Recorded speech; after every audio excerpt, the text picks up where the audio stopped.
Hi, everybody, and welcome to the May 5th meeting of the Regen Midwest group. Um, and we've got Stacia, Christine, Laura, and Danielle here today.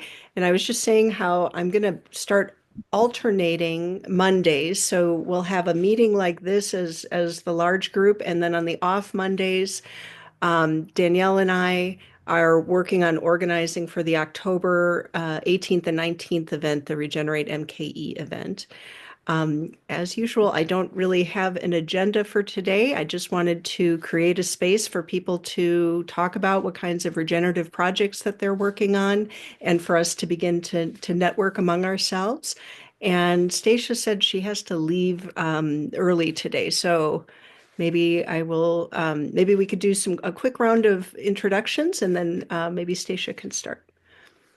So I'm Karen Lemke. I live in Milwaukee, and if you don't mind sharing in your name, sharing where you are physically, and I've been, and I don't even know what to say. I'm sorry. I'm just saying hello, welcome.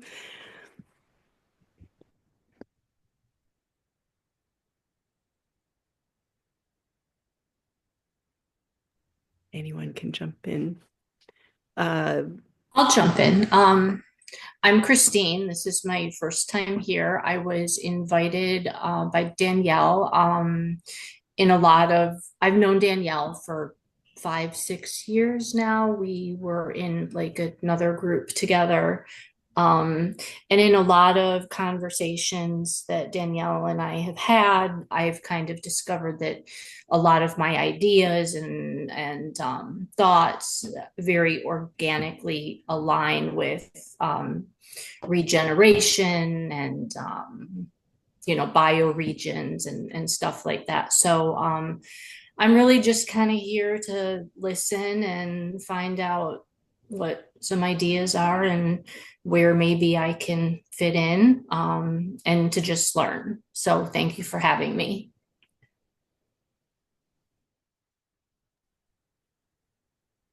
I can go next. My name is Laura Scandura.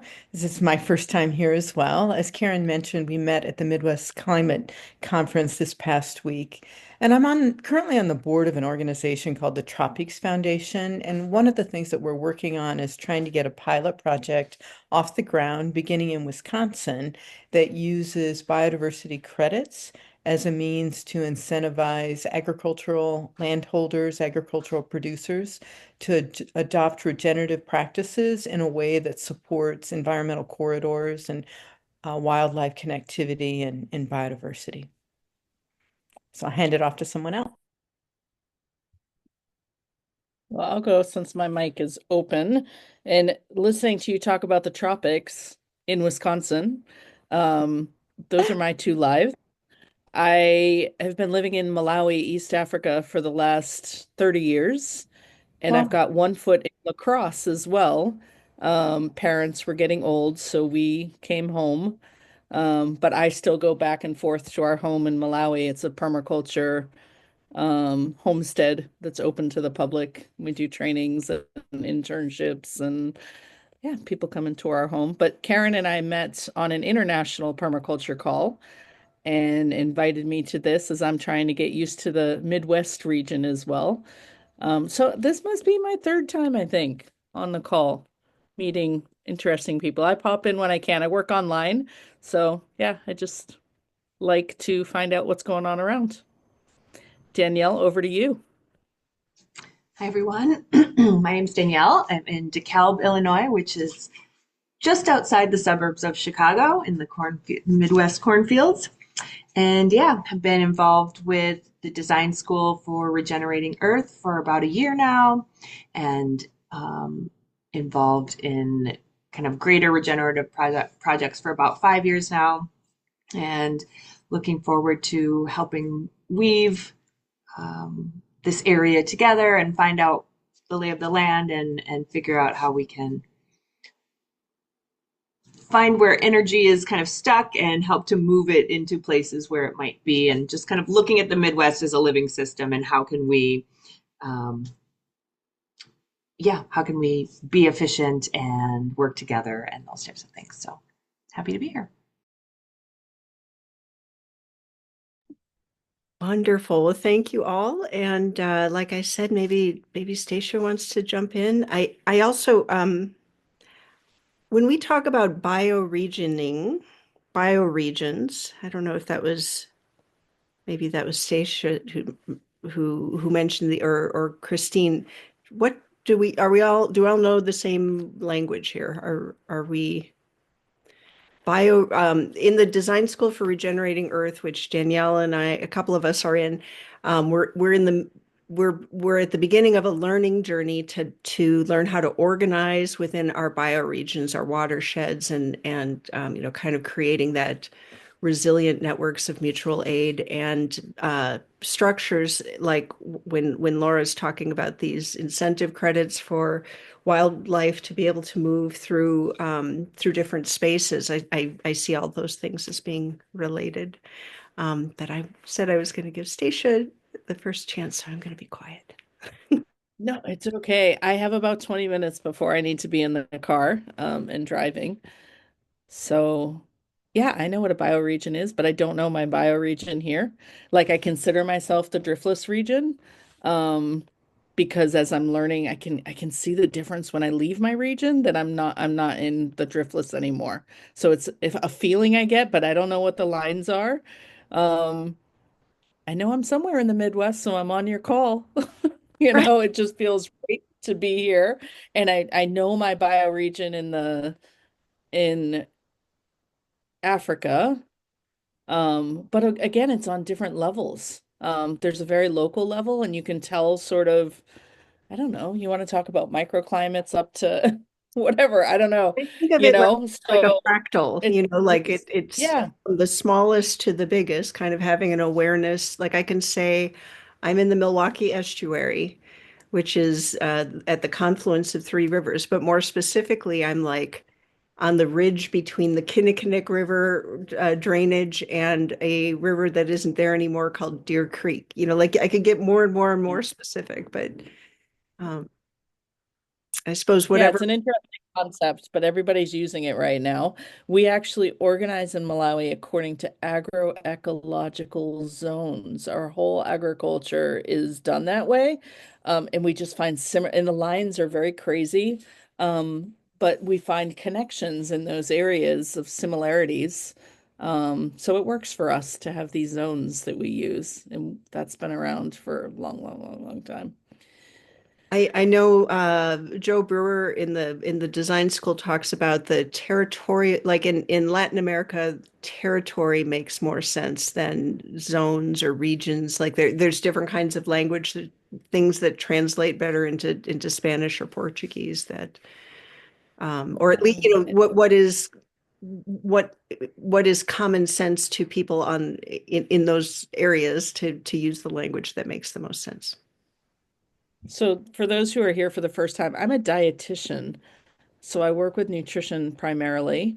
And in food systems, they're using territory. And I don't, they actually call it territorial food systems. I'm like, oh, it sounds so combative or something, like very much, this is mine. I'm not, Mhm. I don't know. Yeah. But I get that as well, that, I mean, sometimes we call them regional food systems or whatever. I don't know. Sometimes we humans, language is really important. Sometimes we go overboard with it. So Stacia, what's on your mind this week, this fortnight? I am still living off of last week. Was that when we were in Stevens Point, or was that the week before? Yeah, Because yeah. we've So already Stacia and I were the in week. Wisconsin Women in Conservation. There is an organization, and I was chatting Laura up about the WeWiC, Wisconsin Women in Conservation. I wonder if there's an Illinois component as well, because there's a spinoff in Minnesota. There's Minnesota Women in Conservation and Iowa Women in Conservation as well, and um, they just lost all their funding, but the Michael Fields Institute is kind of is maintaining their website, and Christine Johnson there is they're continuing to organize potlucks and things. So people will do like a farm tour and have a potluck. So I put myself on the calendar for June 20th to host a potluck here in Milwaukee, to have an urban, Wisconsin women in conservation meetup. Um, and I don't know. Do you want to say a little bit about that event on back in April? Yeah, I mean, for me, they've been my lifeline since I first started coming back to the United States. I met them in 2022, and they have just, even though they don't do much on nutrition, even though they are conservation people, um, a lot of them do if you talk longer. I mean, they're about at least healthy eating sometimes. Um, but they've just helped me get to know some like-minded people who are doing regenerative sort of things. So And I they hear do that a lot of online. soil and water, and Yeah. So the water conservation is very popular. Sometimes, sometimes a little bit on biodiversity. My emphasis is on indigenous species, and I don't get too much on that out of their group, except for this last event in Stevens Point when there was so much on indigenous. They had a, I don't know if they meant to do it that way, but they had a lot of indigenous leadership doing the sessions, and I happened to sit at a table with a lot of very native to the area um, people. So I always get so much out of the way that they organize their events. It's very much like you never see the leaders, but you know they're in the background fostering things. Hmm. So there's such a diversity of people who are involved in facilitating. We're in our own little groups. It just, like you started with, Karen, it gives us a space, and the people that come are very, very active. So I really enjoy it. The other thing on my mind, besides WeWick, and sorry to lose them, but I think they're going to stick around. I think our email group will stay on, I hope, um, is the permaculture from the 3rd to the 11th. I've been attending the online permaculture, they call it Wild Ideas or something like that. It happens every year. It's based out of Australia, and I'll put a link in the notes to that. Um, so there's usually 3 sessions in our time zone from 6 to 8 at night. So I usually either have something in my ear listening while I'm doing something else, or I'm actually online taking part in it. But again, I find it very interesting. Last night it was 2 women from Australia talking about the way they do their bioregions. Even though they didn't call it that, that's essentially, they were really talking about governance that's so different than our top-down governments, a lot of circles. So I'm finding a lot these days that fuel me. So yeah, I'm happy to be where I am and nice to have you all. I'm thank you. Thank you. I'm also remembering from an impression that I took away from the Wisconsin Women in Conservation event was the conversation about brave conversations about how these women in purplish counties are having conversations with their husbands, with their fathers, with the men in their life about, what if we put this into conservation easement? What if we planted some perennial, did some different kinds of conservation practices, and how that's where it's at. These most intimate kinds of conversations that take courage and bravery in order to do that's what really is what this is about, and how these potlucks, these very, very grassroots events that are happening in these rural communities and this one urban community, to help, to meet people where they're at, and whatever color of the political spectrum, kind of finding the common ground and finding ways to move forward. That was hopeful for me. I found that session really, really, they started it out with reflect on a time that you had a really difficult conversation and reflect on a time that you had a really, I think it was easier, positive conversation. And maybe they asked the questions in the other order. And then it all opened up into the medicine wheel. And looking at conversations from now, what are the four things in the medicine wheel? Spirit, heart, I Head, heart, don't know, remember. yeah, emotion, Spirit. spirit, heart, and head. Anyways, I found it really helpful just to face some of those. Our table came back around to politics more than anything. Soil and water is a tough conversation, but our political conversations are so divided these days. And how do we come together to keep the conversations open? And one more thing actually that made me think of the woman who was speaking from Australia said they have designed into their culture fighting, arguing. She said, peace isn't all about, oh yeah, being nice. It's actually about arguing too. And I thought, oh, that's really interesting. It's okay to argue as long as, it doesn't get to pulling out a knife or a gun and trying to rid somebody else.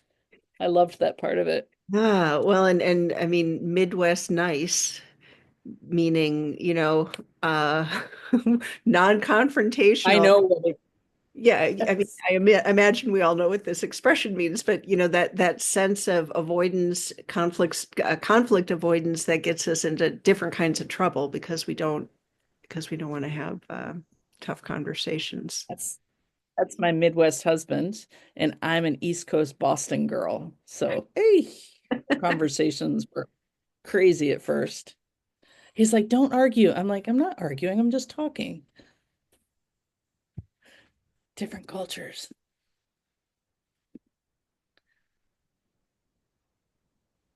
Well, I just wanted to thank you for the words about women in conservation because as you were talking, I hopped onto their website and it looks like they've been doing a little bit of work on community and pollination.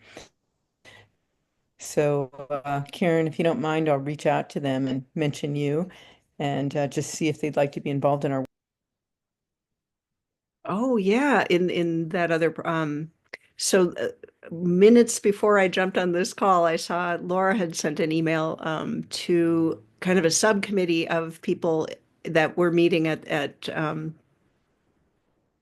Midwest Climate Conference about credits. Laura, do you want to talk about the incentivizing Sure. So, one of the things that we're interested in doing is try and work with farmers, maybe around a watershed, but try and work with farmers that are predisposed to wanting to support biodiversity. I used to be the executive director of something called the Potato Sustainability Alliance, and we had a number of very large farmers throughout North America and the US and Canada.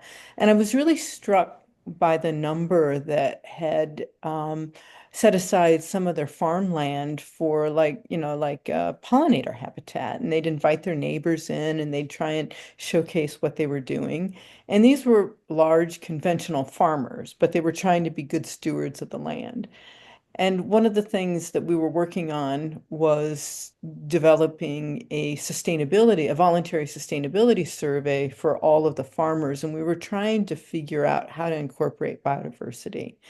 And when it comes down to it, there are a number of regenerative practices and other things that farmers can adopt, but oftentimes there aren't case studies. There's not enough research that really helps them to understand, well, what's going to be the impact on my bottom line? What's the impact on profit and productivity? And then the other part of it is if I'm going to adopt these practices, there's some risk involved. It's going to cost money. Who's going to pay for it? And I don't care what value chain you're in, it always comes down to who's going to pay for it. And I don't know if you all are familiar with biodiversity credits, but especially with AI and big data, There's an opportunity in other technologies like passive acoustical monitoring system, drones, all kinds of things, where you can actually use data now to be able to monitor and measure biodiversity. And that opens up an opportunity to work with farmers.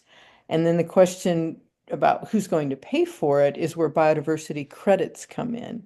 And biodiversity credits, while there isn't an active market for them right now in the US, but we're hoping it evolves in such a way that it's different from carbon credits, where you can purchase them as an offset, but actually be able to sell biodiversity credits and use those funds from the credits to offset the cost to farmers to adopt different practices. And what we'd like to do is be able to identify some focal species, particularly, for example, songbirds or other threatened species, and try and work with farmers around a watershed and initially sell these credits to a philanthropic group, or I don't know, we have to figure that part of it out, but then use those proceeds to work with farmers to adopt practices at landscape scale to support a particular species. Um, yeah, and we're really hoping to be able to work, for instance, with songbirds and grasslands and maybe meat producers in Wisconsin. This, hearing you talk about this again is reminding me about sub-districts in water conservation areas. When I was living in Colorado, the first sub-district, I was living in the San Luis Valley in south central Colorado, and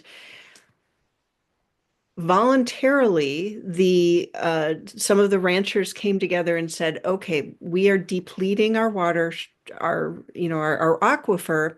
If John Kretzinger takes his farm offline this, goes fallow this season, he's not drinking the water, but he needs to be compensated. And so they came up with a structure, for a different purpose. But I think that same kind of cooperative, like, okay, well, next year you can take leave your field fallow, and we'll account for that in this system. Yeah, and I think particularly for ecosystem service benefits, you need if one farmer on a farm or on a field does something, it might have a tiny bit of impact. But if you can get farmers at scale to all work in the same direction, then you start to see bigger gains and impact on ecosystem services like water filtration, soil health, that kind of thing. Yeah. So we'll see.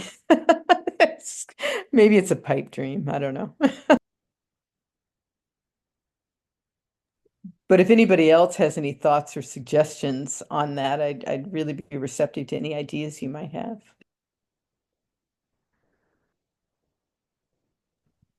And Stacia, I might just mention that where the tropics comes in, and one of the reasons I'd really like to support birds is that we would be looking at trying to do this all the way along the Mississippi Flyway, which is down to Central America, because a lot of these birds that come up to Wisconsin, for instance, in the summer, winter, for instance, down in Costa Rica. So it's just that north-south collaboration that we're also focused on. Excellent. The other thing that came up when you were talking about pollinators, that resonates for me is I was a beekeeper for a long time, and I had a business where I was helping people become backyard beekeepers, and I would like mentor people through their first year of keeping bees. And then things happened where all of my bees were dying, and I was just like, oh my gosh, what am I things were changing because of colony collapse disorder and things that I couldn't tell. And so I transitioned from being a beekeeper to a bee guardian. I read about this thing called bee guardianship, which is creating hospitable places for pollinators, and a different kind of beehive structure, top bar hives, which are from, I don't know if they're from Kenya, Stacia, but there's they originated somewhere in East Africa, if I'm not mistaken. These top bar hives, which are a lot easier for women to harvest from because they're not, the big rectangular Langstroth hives that you see on the side of the road. Those were designed by a man, and they're like 80 pounds, and I don't have the same kind of upper body strength I used to have. And anyway, this different kind of beekeeping is you can still harvest honey, but that's not the point of it. The point of it is to create a hospitable place for pollinators and let the bees decide what they need. Ah, you have three top buyer hives. Of course you do, Stacia. Okay, so creating a hospitable place for pollinators is what I do now.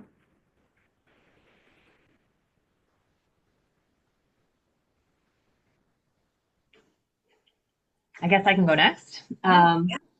So yeah, as I'm starting to learn more about this, the main project that I've been working on lately is to support what we are all doing here. And so I'll drop in the chat. We have the RegenMidwest@gmail email address now.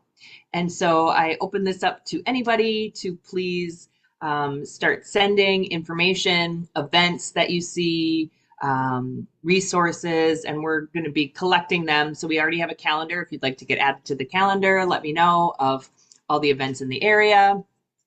It's sparse now, but we're continuing to add and add and add. And so the idea is to have like a place on the calendar where we can go to see all the events within the Midwest region, but then also as we're looking next year, maybe to kind of fund the work that we're doing in this space or kind of help create that weaving system. We'll have a showcase of, look, here's all the things that have been done in our Midwest, Illinois, Chicago area around this type of stuff. And so, yeah, it's a resource for anybody who wants to use it, but then also a way for us to kind of look back and go, wow, look at all the things that we've done this past year in this region. And how can we connect these groups? How can we use this to kind of show our efficacy and that type of thing. So Karen and Tiffany have been sending stuff as they've come across it. And yeah, I would encourage Laura, Christine, Stacia, any types of events, organizations you find, anybody who wants to be added to the calendar, feel free to send them to this email address and I go through the email. It's a little behind now because I actually just got back from Boston. I was in Boston for a education and flourishing conference this past weekend. So when Tiffany was there too, actually, and we talked a lot about bioregions, and lots of people there were very interested in, oh, how do I get more involved in bioregional efforts and that type of thing. And we met a couple people. We met somebody from Cincinnati and from Michigan who are interested in being in these conversations. So yeah, so that's what I am working on. And then also I'll be supporting Karen as she plans October's big event, and I have said I'll make myself available just for whatever she needs. Just put me to work and I will be there for that. So yeah, that's what I'm up to. And I'm so grateful for the administrative structures of being able to have an email address and have a calendar that we can all point to, and I really appreciate everything that Danielle is doing and is offering to do. And I started looking at the Wisconsin Women in Conservation potluck calendars and thinking about like, oh, I could build a little mini immersion with each of these. Like, for example, there's a potluck at the end of this month, May 30th, in Milton, Wisconsin. And I love the Milton House Museum. It's like an Underground Railroad museum. And between here and there is Aztalan State Park. And I was like, oh, we could have like a bunch of us drive out, stop at Aztalan, go to the potluck, stop at the museum on the way back and talk about these things the whole time. So I started kind of putting some calendar ideas together, Danielle, that when they're a little more solid, uh, get them on the calendar, but trying to do something every month. And like I said, the June 20th, they tend to do these potlucks on Fridays. So I said, let's do one on Friday, June 20th. In Milwaukee, we're doing a regenerative film festival, and that Saturday, the very next day, is the last film of this first round of it. It's Vandana Shiva's Seed. I can't quite remember the title of that film, but I was like trying to kind of pull a couple of different things together. But I appreciate, I mean, because Danielle's created something for me to put, calendar for me to put things on, it's giving me a little more impetus to get it organized. I think I'm going to be teaching something with the UWM Field School, and I'm going to try to pull all of that in too, because that's sort of community gardens, urban community gardens, and I think there's a permaculture story there, and feminist ethnography and urban gardens and things like that. So stay tuned because I try to get my calendar up and running in the next few weeks here.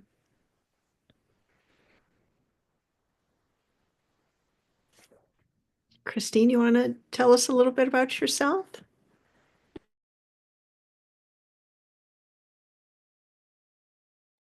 Oh, you're muted. I couldn't find my cursor for a while. Um, like I said at the beginning, I'm really just here to kind of listen and learn where I might possibly fit in and what might pique my interest. Danielle and I have had a lot of conversations over the years, and a lot of the things that I just think are really aligned with regeneration. I had recently gotten interested in, some of the learning about druidry, and one of the people I was reading, she talked a lot about, like, instead of conservation, about regeneration, and that has like really piqued my interest in terms of like thinking about regenerative community, regenerative. And then, as I've had more conversations with Danielle and she's thrown me resources and I've listened to podcasts, I've just realized that there's like a whole world, there's economics, there's, politics, there's, farming, there's food sources, there's, so I'm just interested in, kind of learning. I have been a stay-at-home mom for the last 22 years of two kids on the autism spectrum. So I've been really kind of immersed in that world. Our son moved out into a group home last August. So that's kind of giving me the opportunity to kind of, okay, what am I interested in? What do I want to do? What do I find lights me up, and how can I do that? So I'm really just kind of taking those first steps toward learning and exploring and finding, where I want to go. So Well, I'm so glad you joined us today. I hope this is useful for you and you come back.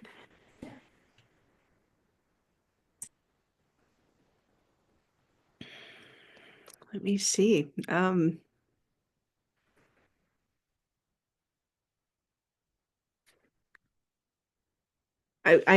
liked that contrasting of conservation with regeneration. I know for a long time I had worked with different entities and we were working on sustainability. And one of my friends said, "Why would we want to sustain this? This is degrading. This is not, it's not building up soil. We have to do something else. We have to, you know, regenerate. We have to, and I'm really grateful for the language of permaculture because permaculture has helped me have a whole vocabulary about talking about how soil can become healthier and, richer and stronger by the way that we interact with it. If we, and there are certain kinds of growing techniques that make the soil healthier every time you grow food in it. And that's the way much of the world did it before conventional agriculture, the so-called Green Revolution said, no, no, no, don't do it the way your grandparents did it. Buy these chemicals from us and gradually take away all the nutrients from the soil until it turns to dust. And um, I in this regenerative film festival that we've had, several of the films have referenced the idea that we have something like 60 harvests of soil left on the planet, 60 years worth of being able to grow food in our soil, and that's not okay. We have to figure out how on a wide scale at the landscape level we can rebuild soil, but it's so much more than that. It's really lifestyle changes that don't have to be about deprivation. We have time to Mhm. plan and make nice things. We can have nice things, but we have to understand the realities that we're facing and work with the options that are available to us now, because there will be fewer options available to us in the future if we don't start moving things in the right direction. Yeah, and as I understand, even now, like food that we is less nutritious than it was 100 years ago because we have degraded our soil. And the other thing that I think is interesting about the idea of, we can do this in a way where we can still have nice things is the idea of rethinking, like, but what is important, because we've lost so much of our community, and that's one of the things that I noticed, like, I think 20 years ago, 25 years ago, when I saw like the McMansions like sprouting up, and it occurred to me, we are getting so much more into private space, and we're losing our public space, and we're losing that community. And a lot of these practices that are going to be better for the earth, things may look different, but they'll probably be better, like if we do it correctly, for mental health, emotional health, community. So we can even do it in a way that is sustainable, regenerative, and still have nice things. Having nice things might look very different, but we could do it in a way that is even better. So that's what I find interesting and intriguing. Yeah, yeah, I agree. Well put.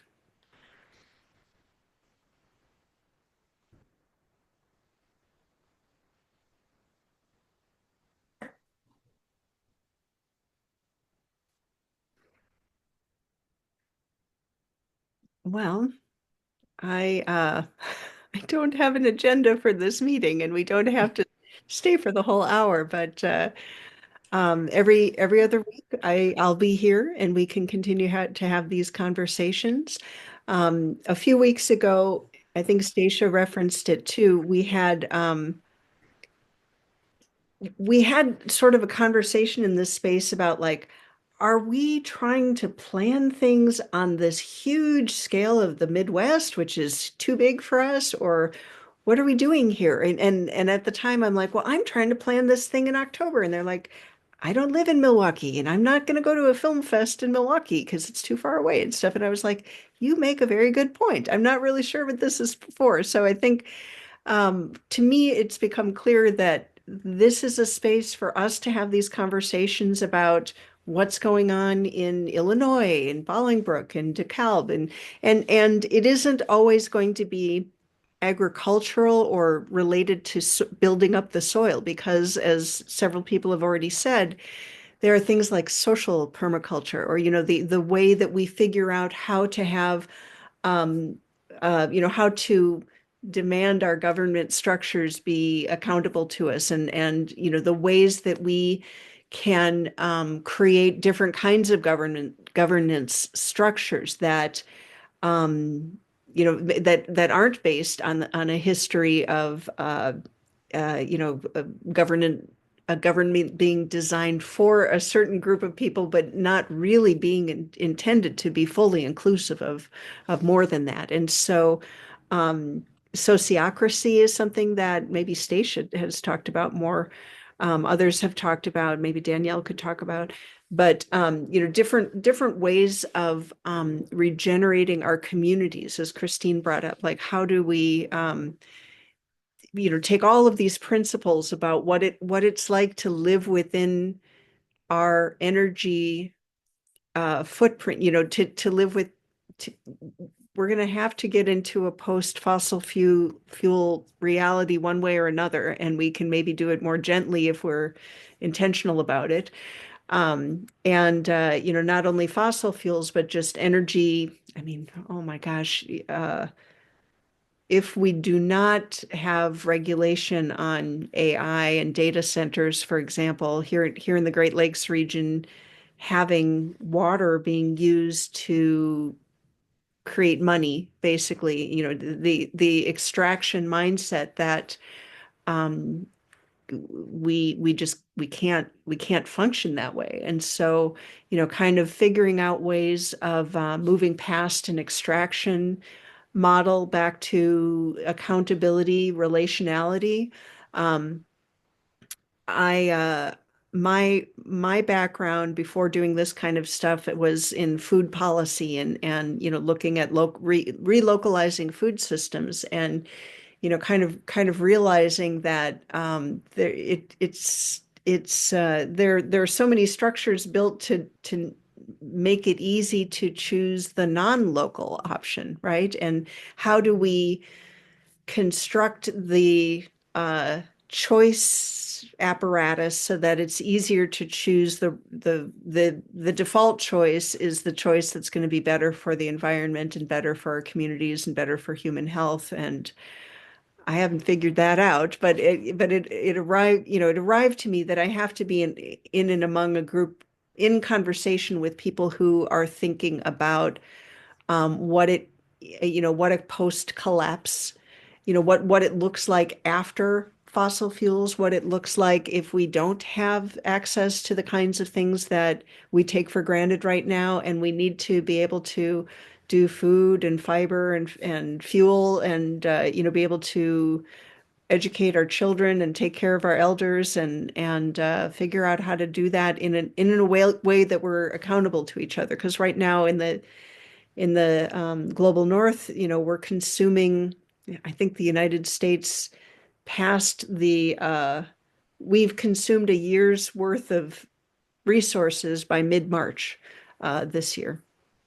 And so, getting back to consuming a year's worth of planetary resources within a year or less than that, maybe, or I mean, more than that.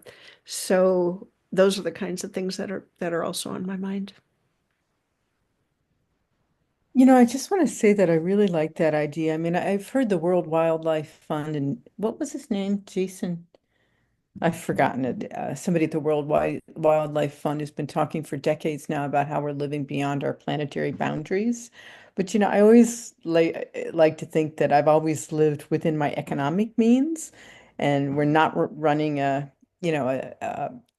bill on your credit card and that kind of thing. So if you can't afford it, you just put it off.